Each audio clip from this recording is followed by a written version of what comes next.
자, 우리 이제 2시간 당 기출 6번 보죠. 6번. 토지 분류 다 배웠으니까 토지 분류에 대한 내용은 다 풀어내야 되겠죠. 무조건 매년 한 문제 나오니까 무조건 맞아야 되는 문제 유형이고 보죠.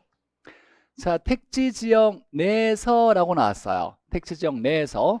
그러니까 택지 지역은 용도 지역이죠. 하나의 용도 지역 내에서라고 나왔으니까 자, 택지는 주거용, 상업용, 공용 토지가 있죠. 주거 지역이 상업용 지역으로 용도가 변경되고 진행되고 있는 이 토지를 뭐라고 한다? 이행지. 용도 지역 내에서 이행지 맞고.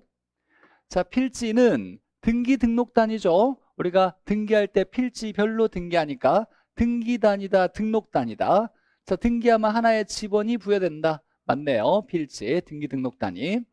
자, 획지는 자, 인위적, 자연적, 행정적 조건에 따라 다른 토지와 구별되는 뭐가 구별되냐면 이건 중요한 지문이 아니고 이런 거에 따라 가격이 구분되는 이라는 얘기예요. 중요한 건 가격 수준이 비슷한 한 덩어리의 토지를 일획지라고 한다. 가격이 비슷한 일단의 토지, 획지 맞고. 자, 낮이는 건부지 중, 건폐율 용적률 제한으로 자, 건부지 중이 중요한 게 아니라 건물이 있는 토지인데 여기 건폐율이나 용적률 제한으로 이게 중요한 거죠. 건물을 짓지 않고 남겨둔 토지, 건물을 뺀 나머지 빈 공간을 얘기하는 거죠. 이걸 뭐라고 한다? 공지라고 해야죠. 얘가 틀렸네. 그래서 4번이 정답일 거고 틀린 거 공지라고 나와야죠. 자, 맹지는 도로와 접속면이 없으니까 연결되지 않은 토지, 도로와 연결되지 않아서 건축할 수 없는 토지 맹지. 자, 그래서 32에는 4번이 답이고 무조건 맞아야죠. 자, 7번 보죠. 31에 나왔던 거. 자, 옳은 거라고 나왔네. 옳은 거. 자, 토지의 등록단이다. 등기 등록단이 등기하면 지번이 부여되는 건 뭐라고 한다? 필지라고 해야 되고. 자, 두 번째 보니까 자, 택지, 농지지역, 임지지역 이걸 우리가 다른 말로 뭐라고 바꿀 수 있을까요? 얘를 다른 말로 용도지역이죠. 자, 그러니까 용도지역 내에서라고 나왔어요. 좀 어렵게 나온 지문이에요. 용도지역 내에서 세부지역 칸이라고 나왔어요. 그러니까 택지지역 내에서 주거용, 상업용, 공업용 이렇게 주상공 토지 간에 얘가 중요한 게 아니라 용도지역 내에서 세부지역 간에 자, 전환되고 있는 이 토지를 뭐라고 한다? 용도지역 내에서가 중요한 거죠. 이걸 뭐라고 한다? 이행지라고 하는 거예요. 이 세부지역 칸이라고 집어넣은 건 출제자가 그냥 아무것도 모르고 그냥 외운 사람. 후 간이니까 여기 간도 있네, 내도 있네. 뭐지? 이렇게 모르게 어렵게 좀 내려고 했던 지문이죠. 근데 중요한 건 용도지역 바로 다음에 간이냐 내냐 이 용도지역 다음이 중요한 얘기예요. 용도지역 내에서 나왔으니까 이건 이행지를 얘기하는 거죠. 얘가 중요한 얘기가 아니라. 자, 3번에 보니까 토지 위에 정착물도 없고 공법상 사법상의 제한도 없는 이라고 나왔네요. 자, 정착물이 없고 공법상 사법상 제한이 없는 이라고 나왔는데 공법이 나오면 무조건 시험지에서 공법이 나오면 제한을 받지 않는 토지는 없다죠. 공법은 무조건 제한을 받고 있다. 그래서 얘가 들어가서 틀린 거네요. 낮이는 정착물 없고 사법상의 제한이 없는 토지라고 나와야죠. 공법상 제한은 무조건 받고 있는 상태다. 자, 자연 상태 그대로의 토지를 뭐라고 한다? 소지 또는 원지. 자, 부지는 바닥 토지를 얘기하는 거예요. 어떤 용도로 사용되는 모든 바닥 토지, 건물을 지을 수 있거나 없거나 상관하지 않고 가장 넓은 개념의 토지 분류 부지. 자, 5번에 보니까 지적 공부에 등록된 토지였어요. 전이나 답으로 등록이 됐는데 침식되든지 집안이 무너지든지 절토되든지 간에 수면 밑으로 잠긴 토지라고 나왔네요. 물 밑에 잠긴 토지는 뭐라고 한다? 포락지. 수면 밑이다, 물 밑이다, 바다 밑이다, 하천에 빠졌다, 강에 가라앉았다 이런 거 다 포락지예요. 물에 빠지면 다 포락지. 자, 7번에는 5번이고. 자, 8번 보죠. 자, 옳은 거. 자, 매년 나오는데 좀 어렵게 나오고 있는 거죠. 옳은 걸 찾으라고 했으니까. 자, 보죠. 자, 건부지 중에서 건물이 지어져 있는데 건물이 지어져 있는 토지 중에서 건물을 제외하고 남은 부분의 토지 이렇게 나왔대요. 건물 제한 남은 부분에 빈 공간 뭐라고 한다? 공지라고 나와야죠. 공지. 자, 내용을 보니까 건축법에 의해서 건폐율 등의 제한으로 필지 내에 비어있는 토지, 남겨진 토지. 이때 건폐율이 올라가면 공지의 면적은 뭐한다? 줄어든다. 건폐율이 올라가면 넓게 지을 수 있다는 거니까 빈 공간이 줄어들겠네요. 자, 두 번째 보니까 공간정보 구축에 관한 관리에 관한 법령, 이건 지적법을 얘기하는 거예요. 자, 지적법에서 또는 등기법령상 등기할 때 정한 가장 중요한 건 등록단위라고 나왔죠. 등기법에서 등록단위로 표시하는 토지, 등기 등록 단위는 뭐라고? 필지라고 하죠. 이 대지는 뭐예요? 대지. 택지를 얘기하는 거예요. 택지. 건축할 수 있는 토지, 대지 택지. 자, 3번에 보니까 소유권이 인정되는 전답이었는데, 자, 전답으로 등기가 돼 있었는데, 자, 집안이 무너지든 절토되든 침식되든지 간에 토지가 바다나 하천으로 변한 토지라고 나왔어요. 바다에 하천에 빠졌다. 이거 뭐라고 한다? 포락지라고 해야 되고. 자, 빈지는 소유권은 인정되지 않지만 활용 가치가 많은 바닷가 해변 토지를 빈지라고 하는 거고. 자, 여기 나오네요. 소유권은 인정되지 않지만 등기부는 없다는 얘기죠. 바다 육지 사이에 해변 토지 바닷가 나오면 뭐라고? 빈지라고 나와야 되고. 자, 5번에 보니까 개발되기 이전에 자연 그대로의 토지, 소지, 원지 이렇게 얘기할 수 있는 거죠. 5번이 옳은 지문이고. 자, 9번 보죠. 9번에 자, 다양한 기준에 따라 옳은 거 이렇게 나왔는데, 자, 공간정보 구조에 관한 법령상 보니까, 자, 이건 지적법인데 지적법에서 공시법에서 배운 걸 얘기하는 거예요. 용수를 위하여 일정한 형태를 갖춘 인공적인 수로라고 나왔어요. 두 부속수적물 이런 땅을 뭐라고 한다? 인공수로 나왔으니까 뭐라고? 국어라고 해야 돼요. 국어. 이게 우리 시험 문제에 나왔던 지문이니까 지목에서 물론 학기론에서 28개의 지목까지는 외울 필요 없지만, 자, 국어는 기억해놔야 돼. 국어.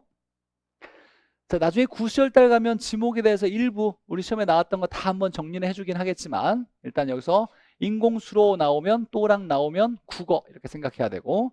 자, 두 번째 보니까 자, 이런 게 나왔어요. 공법에 대한 문제인데 학기론에서 이것까지 알 필요는 없지만 얘는 좀 시험 문제 여러 번 나왔으니까 외워놔야 되고. 자, 건축법상 용도별 건축물의 종류를 얘기할 때 운전학원 및 정비학원은 자동차 관련 시설이라고 하고, 자, 무도학원은 위락시설로 분류한다. 맞는 지문이에요. 이걸 뭐 외워야 되는 건 아니야. 이렇게 나온 적도 있더라라는 거고, 이걸 알아야 되는 것이 아니라 나머지 것이 틀렸다라고 확인할 수 있어야 돼요. 일단 국어라는 건 알아야 되고. 자, 3번 보죠. 택지, 농지, 임지지역 이만큼을 뭐라고 한다? 용도지역이죠. 용도지역. 다로 보니까 간에 용도적 사용간에 전환되고 있는 지역의 토지를 뭐라고 한다? 후보지라고 나와야 되고, 이행지는 용도지역 내에서라고 나와야 되니까. 자, 도시형 생활주택 나왔는데 보니까 주택 외의, 주택이 아닌데 주택이 아닌 건축물과 토지인데 주거시설로 이용한대요. 주택이 아닌데 주거용으로 이용한다. 주택이 아닌데 주거용 이용하니까 주택 취급해 줄게, 주택에 준해 줄게 뭐라고 한다? 준주택이라고 해야 돼요. 도시형 생활주택이 아니라 이건 준주택 얘기하는 거다. 자, 도시형 생활주택은 몇 세대 미만? 300세대 미만의 분양가 상한제가 적용되지 않는다. 이렇게 기억해놔야 되는 것이 도시형 생활주택이고, 주택이 아닌데 주거시설로 이용하는 거 준주택, 주택에 취급해 줄게 라고 하는 거죠. 부동산은 아닌 동산 등인데 부동산과 비슷하게 등기 등록한다. 뭐라고 한다? 준부동산이라고 얘기하는 거죠. 그러니까 준부동산은 부동산이 아니에요. 특정 동상 등인데 부동산에 준하여 취급하는 거고. 자, 근데 잘 들어봐요. 준부동산은 등기 등록하는 동산 등인데 광의의 부동산에는 포함된다. 이건 맞아요? 맞아요? 틀려? 광의의 부동산에는 포함되지. 법률에서 협의는 토지정착물, 광의는 토지정착물 준부동산이니까, 그러니까 준부동산은 부동산이라고 하시면 안 돼요. 광의의 부동산에 포함된다. 그리고 정의는 등기 등록하는 동산 등이라고 정의해야 되는 거고. 자, 5번에 보죠. 건부지 가격은 건부 감가에 의해서 건부지의 가치가 감해졌다를 얘기하는 거죠. 낮이 가격보다 높아요, 낮아요? 낮게 평가된다라고 나와야죠. 그러니까 얘는 알아야 되고 계속 시험 문제 나오고 있었으니까 얘를 알고 나머지 것들은 틀렸다. 그래서 2번이 옳다라는 거예요. 1차 하는 사람이 또 공법책을 찾아서 용도별 건축물의 종류를 이렇게 다 외울 필요는 없고 그냥 그런가 보다라고 하면 되고. 자, 운전학원, 정비학원, 자동차 관련됐으니까 무도학원 춤추는 곳이니까 놀러 가는 위락시설이라고 본다. 이 정도만 한번 생각해 놓고. 자, 이 당시의 문제가 공법 선생님이 학개론을 출제했다는 막 그런 얘기도 있었고, 뭐 그래서 가끔 자 1차만 공부한 사람들을 괴롭히는 문제가 공법 문제가 학개론에 좀 나오기도 하죠. 10번 보죠. 자 29에 나왔던 문제인데, 자 토지에 대한 용어로 옳은 것을 모두 고른 거. 자 택지는 건물 지을 수 있는 땅을 택지라고 하죠. 대지, 건축법상 대지라고도 하고 택지. 주거용, 상업용, 공업용지, 공업용의 용지 등의 용도로 이용되고 있거나 해당 용도로 이용할 목적으로 조성된 토지를 택지라고 한다. 맞죠? 주상공으로 이용할 수 있거나 이용되고 있거나 이용할 수 있는 토지, 택지. 자, 기억은 맞고. 자, 그럼 내가 어떤 지문이 맞다 틀리다가 확실히 딱 결정되면 얼른 보기를 봐야 돼요. 요즘은 또 보기가 이렇게 숫자가 다르게 나와가지고 좀 그렇게 많이 안 통하긴 하는데, 자 어쨌거나 기억은 맞았어요. 기억은 들어가야 되고. 자 그러면 1번, 2번, 5번 중에 하나고. 자 획지는 이렇게 나왔는데 용도상 불가분에 있는 두 필지 이상의 일단의 토지를 말한다. 맞아요, 틀려요? 획지는 뭐가 비슷해야 돼?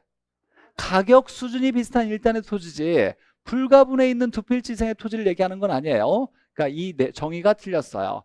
획지는 가격 수준이 비슷한 일단의 토지, 가격이 비슷한 덩어리 토지를 얘기하는 거예요.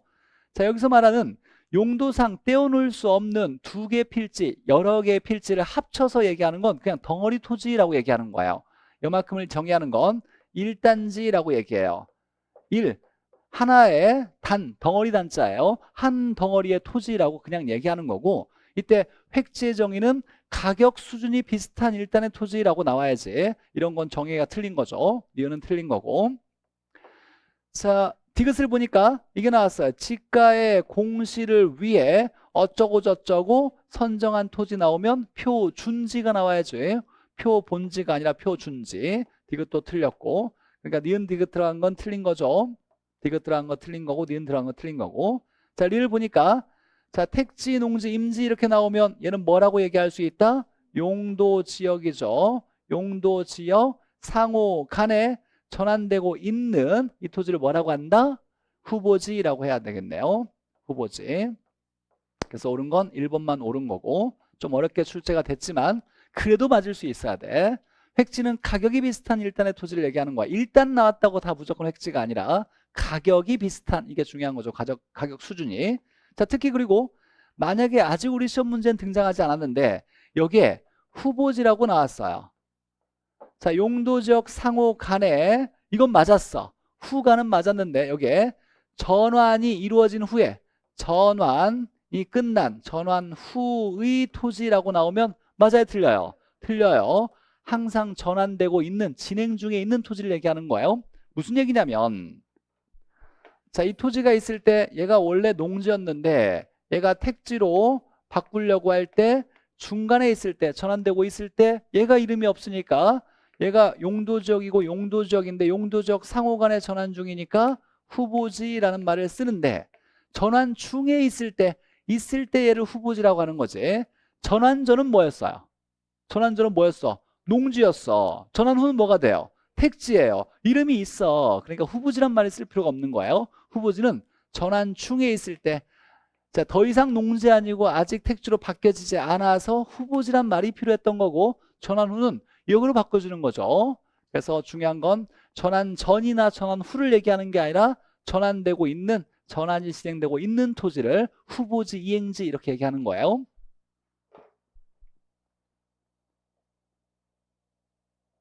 자 11번 보죠. 자 작년에 나왔던 문제네요. 33회. 자 일단 1번과 5번은 도시개발 사업이니까 이따 한번 정리해보고, 자 두 번째 보죠. 토지와 도로 등 경계 사이에 경사가 많이 된 부분을 법지라고 한다. 맞아요? 맞죠? 원래 이제 정확한 명칭은, 정확한 정의는 등기부가 있죠. 소유권이 법적으로 인정되지만 활용 가치가 없는 경사가 매우 많은 토지를 법지라고 하죠. 맞는 얘기고, 고압 송전선 아래의 토지를 선화지라고 한다. 맞네요. 선화지, 고압선 아래의 토지. 자 4번에 보니까 소유권이 인정되지 않는, 자 그러니까 등기부는 없다는 거예요. 바다와 육지 사이에 해변 토지를 뭐라고 한다? 빈지라고 하는 거죠. 빈지. 얘는 맞출 수 있어야 돼. 포락지는 물에 잠긴 토지고 얘는 등기부는 없지만 바다 육지 사이에, 정확히 얘기하면 해안선과 지적공부 사이에 등기부가 없는데 활용 가치가 많은 바닷가 해변 토지 빈지라고 해야죠. 4번이 틀렸네요. 답은 찾을 수 있어야지. 자, 1번과 5번 한번 보죠. 도시개발 사업에서, 자, 도시개발 사업은 신도시를 개발하는 거예요. 미개발 토지를 도시 토지로 첫 번째 바꾸는 사업을 도시개발 사업, 신도시 개발 사업을 얘기하는 거고, 자, 그러면 여기에 소요된 비용과 공공용지를 제외한 후에, 자, 개발 사업 전 토지의 위치, 지목, 면적 등을 고려하여 원 토지 소유자에게 재분배한다라고 나왔어요. 다시 돌려준다. 이걸 뭐라고 한다? 환지죠. 환지. 이 토지를 환지라고 한다. 환지 사업 방식을 얘기하는 거죠. 도시개발 사업은 주로 환지 사업 방식이다. 자, 이때 얘를 제외하잖아요. 이 두 개를. 얘를 제외한 걸 뭐라고 한다? 이 두 개를 합쳐서 보류지라고 하죠. 보류지. 이때 소요된 비용을 충당하는 땅은 뭐냐면 처분해서 공사비 충당하는 걸 뭐라고 하냐면 채비지. 그래서 채비지와 공공용지를 제외한 나머지 땅을, 개발된 땅을 원토지 소유자에게 되돌려주는 거, 이걸 환지사업 방식이죠. 자, 면적을 똑같게 돌려줘요? 가격을 똑같게 돌려줘요? 뭘 똑같게 돌려줘? 그래요. 잘했어요. 가격을 똑같이 돌려줘요. 자, 미개발 토지예요. 미개발 토지고, 자, 얘가 신도시로 이제 새 도시, 신도시로 개발하려고 그래요. 이때 사업을 도시개발 사업이라 그러고, 도시개발 사업이라고 하고. 자, 그럼 이제 미개발 토지예요. 자, 미개발 토지는 건물 지을 수 없는 땅을 얘기하고, 얘를 도시개발 사업이 끝나면 도시로 바뀌었으니까 다 건물 지을 수 있는 땅이 되는 거예요. 여기에다 이제 여기에 구획을 정리하고 이렇게 블록을 지정하고 도로를 각각 깔았다. 기반시설을 갖춰서 도시계획에 따라서 이제 도시로 바뀐 거죠. 자, 그러면 이제 원토지 소유자가 있었을 거예요. 자, 환지사업 방식은 땅을 사가지고 개발하는 게 아니죠. 동의를 얻어가지고 개발을 하고 땅을 돌려주는 거죠. 그럼 요만큼이 갑의 땅이 있다고 해보죠. 갑의 땅이 있어요. 자, 그럼 요만큼 땅이 있는데, 자, 땅을 돌려주는 걸 뭐라고 하냐면 재분배라고 하고, 이 돌려주는 땅을 환지라고 하죠. 환지를 이제 되돌려 줄 거예요. 근데 뭐가 똑같게 돌려주냐면 가격이 동일하게 돌려주는 거예요. 자, 그러면 여기는 미개발 땅이니까 가격이 낮겠지. 여긴 개발된 땅이니까 가격이 비싸겠죠. 감정평가를 하는 거예요. 얘 땅보다 얘 땅이 2배 더 비싸네. 그럼 가격이 똑같게 돌려주면 면적이 똑같을 필요가 없죠. 가격 똑같게 돌려주니까 반절만 돌려주면 되겠네요. 2배 비싸졌으니까. 맞아요? 그럼 남는 땅이 있겠죠. 이 남는 땅을 뭐라고 한다? 보류지라고 하고, 이 남는 땅은 2개로 구분될 수 있는데 처분해서 공사비를 충당하는 채비지가 있고, 채비지. 자, 얘는 공사 비용을 충당하는 땅이고, 그 다음에 이제 공공용지로 쓸 거, 도로, 학교, 도서관, 공원 같은 것을 공공용지로 쓴다라는 거죠. 그러면 돌려주는 땅은 뭘 제외하고 돌려주는 거예요? 이 2개를 제외하고 요만큼을 돌려주는 거죠. 이 돌려주는 땅을 뭐라고 한다? 환지. 조성된 토지로, 개발된 토지를 돌려주는 거죠. 자, 이건 신도시를 개발하니까, 자, 넓은 지역에 도시를 하나 개발하는 거예요. 의견을 다 수렴하면서 동의를 얻으면서 도시개발법에 따라서 천천히 진행돼서 속도가 느리다라는 거죠. 여기서 재작년에 중요했던 거 32회에서, 자, 개발 사업을 하면 개발 이익이 발생할까요? 개발 사업을 하면 개발 이익이 발생해요? 발생하겠지. 그렇죠? 이 개발 이익은 뭘 얘기한다? 대답을 좀 해봐요. 정상을 초과하는 지가 상승분을 얘기한다. 자, 개발 사업을 하면 땅값이 올라가는 일이 무조건 생겨요. 그렇죠? 얘는 일한 대가가 아니라 개발 사업한 건 개발 사업을 하긴 했는데 땅값이 올라가서 이건 일하지 않고 번 돈이니까 이걸 일부 환수하겠다. 이걸 뭐라고 한다? 개발이익 환수제 이렇게 얘기하는 거죠. 이때 환수하는 돈을 뭐라고 하냐면 개발 부담금이라고 하는 거죠. 맞아요. 이게 중요한 건 정부의 간접 개입에서, 간접 개입이 뭐냐 그러면 개발 보조금 정보. 이때 첫 번째 개발이 개발이익 환수제 개발 부담금. 알아듣길 바래. 네. 개발이익이 발생하겠죠. 개발 사업 했으니까 땅값 올라가겠지. 그러겠죠. 당연히 개발 사업은 무조건 땅값 올라가요. 개발 이익이 발생해요. 자, 그럼 보죠.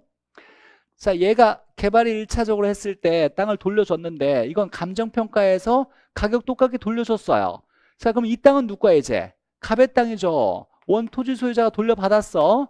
그 다음에 땅값 올라가야 안 올라가? 올라가겠지. 여기 사람들이 이제 점점 들어오면서 도시가 활성화되고 건물들이 막 지어지고 하면 더 다음에 집가가 많이 올라가겠죠. 그러면 이 개발 이익을 누가 가져가요?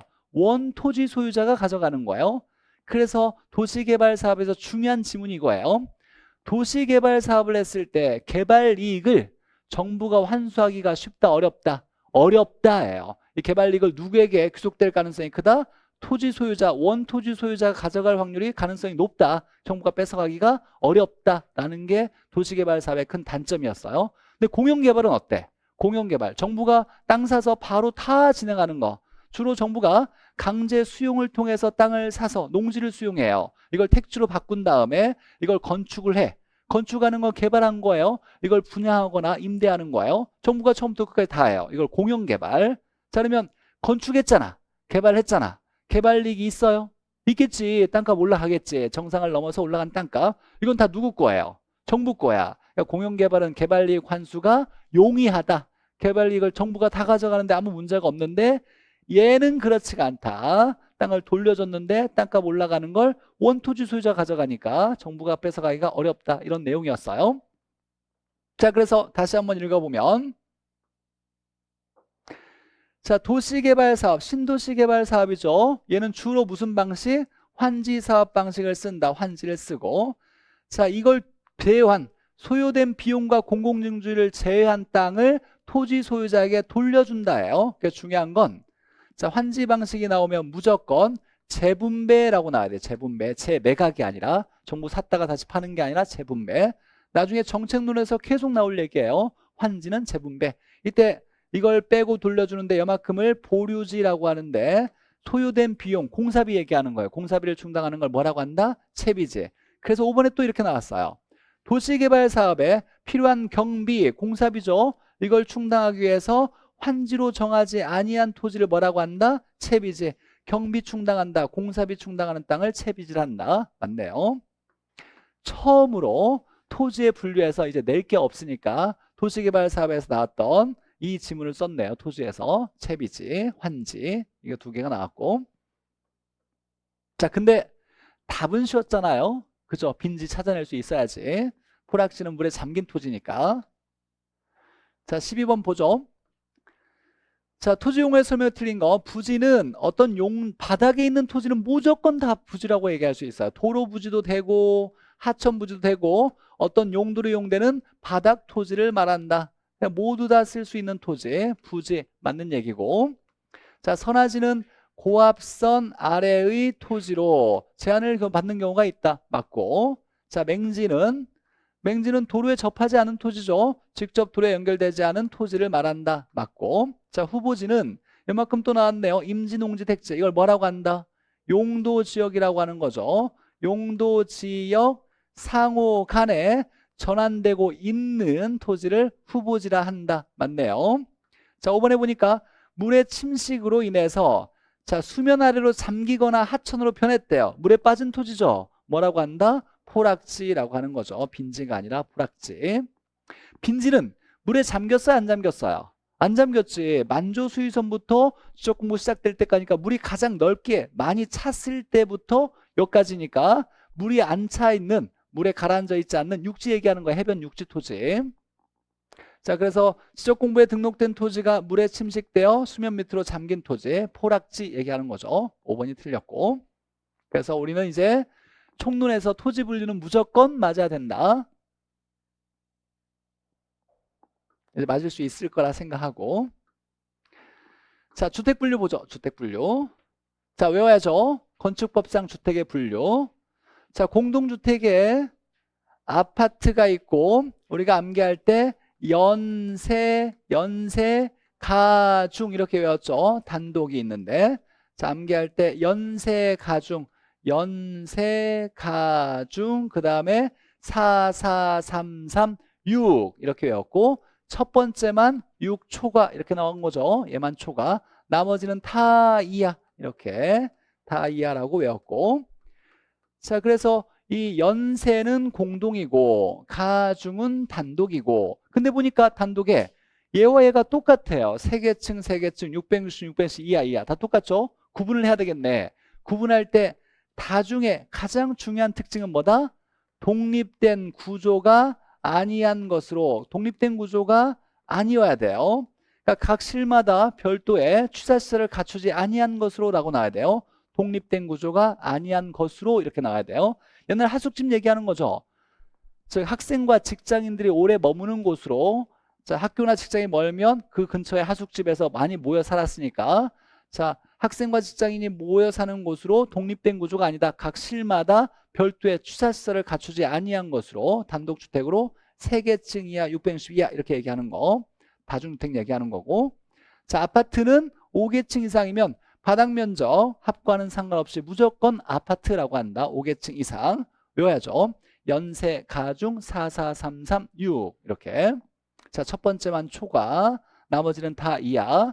다중은 독립된 구조가 아니한 것이다 라고 나오고. 자, 공동주택에 자, 아파트 연세가 있고 여기에 기숙사도 있어요. 기숙사. 자, 기숙사 있고 다가구 다중 단독이 있겠죠. 단독이 있고. 자, 그 다음에 고위공무원이 사는 단독을 뭐라고 한다? 공관. 이런 것도 있을 수 있더라. 뭐 이런 건 시험에 나올 가능성이 없는데 이게 한번 나왔어요. 기숙사. 자, 우리가 학교 기숙사 있어요. 학교 기숙사 있죠. 공장 기숙사 있어요. 그래서 기숙사는 학교나 또는 공장 기숙사를 얘기하는 거예요. 학교에는 학생이 있을 거고 공장에는 누가 있어? 종업원이라 그래요. 종업원, 공장 종업원. 그래서 학생이나 종업원들이 장기간 거주할 수 있는 곳으로 학교, 공장, 학교에 학생이 있고 공장에 종업원 있는 거예요. 종업원.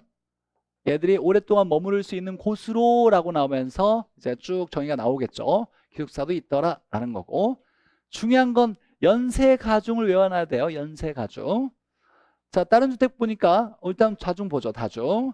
자, 학생 또는 직장인 등이 여러 사람이 머무를 수 있는 곳으로 중요한 건 독립된 주거 형태를 갖추지 아니한 것으로 이렇게 나오는 것이 다중주택이고. 자, 아까 준주택 있었죠. 주택이 아닌데 주택으로 취급해 주겠다. 자, 주택이 아닌데가 중요한 거예요. 주택이 아닌데 건축물이나 주거시설로 토지가 주거용으로 이용 가능하다라고 나왔어요. 주택이 아닌데 주거용 이용하니까 주택 취급해 줄게. 준주택. 자, 도시형 생활주택. 보너스로 그냥 출제자가 내는 문제예요. 도시형 생활주택 나오면 300세대 미만의 분양가 상한제가 적용되지 않는다. 이거 외워놔야죠. 자, 이게 이제 올해 법령이 바뀌었어요. 공법선생님이 얘기했죠. 자, 도시형 생활주택에 뭐가 있어? 얘기 좀 해줘봐. 올해 법령 바뀌어가지고 선생님이 중요하다고 얘기했을 텐데. 소형주택 바뀌었죠. 소형주택. 맞아요. 단지형 연세가 있어. 연세. 단지형 연립 다세대 연세. 여기 연세 얘기하는 거 연세. 단지형 연세가 있고 여기에 원룸형 주택이 이제 이번에 법령이 바뀌어서 뭐로? 소형주택으로 바뀌었죠. 이게 법령이 바뀌었으니까 다시 올해 또 등장할 수 있어요. 단지형 연세가 있고 여기가 원룸형이 아니라 소형주택으로 바뀌었다라는 거. 도시형 생활주택. 잘 알죠? 학교론에서 나올 것 같지 않고 공법에 나올 수 있으니까 또 모르지. 자, 주택이 분류받으니까 한번 주택 풀어보죠. 자, 13번. 자, 32에 재작년에 나왔던 문제인데, 자, 다중주택의 요건이 아닌 거라고 나왔어요. 그러면 연세 한번 적어보죠. 자, 나오면 무조건 적어봐요. 연세, 가중, 4, 4, 3, 3, 6 이렇게 660 얘기하는 거죠. 첫 번째만 초과, 나머지는 다 이하. 이 두 개는 공동, 이 두 개는 단독. 연립, 다세대, 다가구, 다중을 얘기하는 거죠. 자, 얘를 얘기하고 있어요. 근데 얘는 얘하고 똑같으니까 구분할 때 가장 중요한 특징이 독립된 구조가 아니한 것으로 이렇게 나와야죠. 자, 보니까 자, 한계동에 쓰이는 면적이 660 이하이고 이렇게 나왔어요. 맞고 3개층 이하이다. 맞네요. 자, 기억은 맞고. 자, 두 번째 보니까 독립된 주거 형태를 갖추지 않은 거이라고 나왔네요. 얘도 맞네. 독립된 구조가 아니고. 자, 3번은 보니까 학교나 공장에 학교의 학생, 공장의 종업원 나왔죠. 그리고 내용을 보니까 한계동의 공동취사설이 50% 이상이 되는 거 이렇게 나왔어요. 이건 뭘 얘기하냐면 다중과는 전혀 상관없죠. 뭐 얘기하는 거예요? 기숙사 얘기하는 거예요. 기숙사. 자, 이 지문이 나온 건 이 다중주택의 정의가 누가 장기간 머무를 수 있는 곳이냐면 학생이나 직장인 등이 여러 사람이 장기간 거주할 수 있는 구조로 이렇게 나오니까 여기에 학생 종업원, 학생 직장 이걸 헷갈리게 하려고 냈던 거예요. 자, 공장 기숙사 얘기하는 거예요. 공장 기숙사. 학교 공장 나오면 기숙사 얘기하는 거다. 그래서 3번은 다중주택과 관련이 없는 거고 4번은 보기를 채워야 되니까 주광열 준하기 위해서 건축 조례에 당연히 기준에 적합해야지 당연히. 쓸 말이 없으니까 그냥 집어넣은 보기예요. 이건 중요한 거 아니고. 자, 그래서 중요한 건 다중주택의 정의에서 1번과 2번이 중요한 거죠. 자, 3계층 이하 660 이하가 중요하고 독립된 구조가 아니한 것으로 옛날 하숙집 얘기하니까 학생이나 직장인들이 학교나 직장 가까운 곳에 이렇게 모여 사는 단독주택 얘기하는 거 다중주택. 공장 나오면 기숙사 나와야 돼요. 자, 14번 보죠.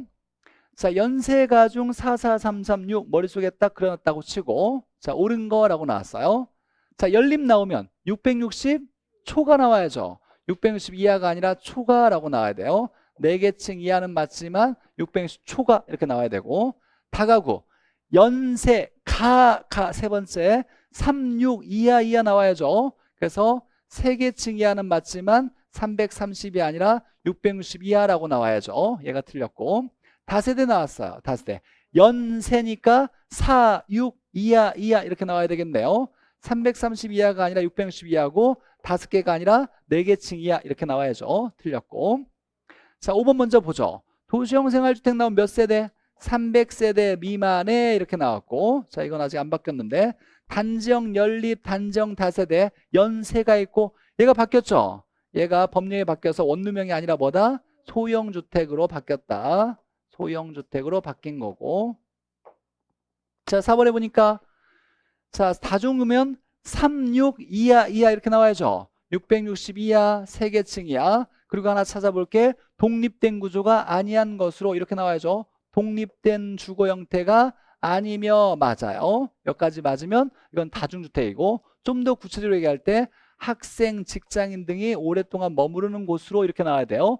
종업원이나 공장 나오면 뭐다? 기숙사 이렇게 나와야 되고 그래서 옳은 건 4번이 옳은 거다라는 거고 자, 작년에 나왔던 문제 보죠. 자, A 현황이 있을 때 건축물의 종류가 뭐냐라고 나왔어요. 자, 4계층이다. 4계층. 자, 그리고 보니까 600제곱미터다라고 나왔어요. 자, 이렇게 나왔대요. 자, 이 두 개만 알면 뭔지 알 수 있죠. 다시 한번 적어보면 연세, 가중, 44336 이렇게 나와야죠. 자, 얘만 초가 이렇게 나왔어요. 자, 그러니까 여기가 4계층이니까 4계층 이하짜리가 나와야죠. 얘는 3계층 이하잖아요. 얘는 4계층 이하고 그러면 얘는 아니네. 다가구 다중은 아니네. 4계층이라고 하니까 이하는 포함되는 거죠. 그럼 둘 중에 하나예요. 얘가 600이라고 나왔어요. 660을 초과하면 연립이고 660 이하면 뭐다? 다세대 이렇게 나오겠네요. 그럼 얘는 뭐야? 600이니까 얘는 아니겠네. 그래서 답은 뭐다? 다세대 이렇게 찾아야죠. 자, 이것만 적어놓고 조금만 고민하면 답 나올 수 있는 거였고 무조건 맞았어야 되는 내용이고 자, 16번 쉬었다 해요. 네, 쉬어요. 푹 쉬어.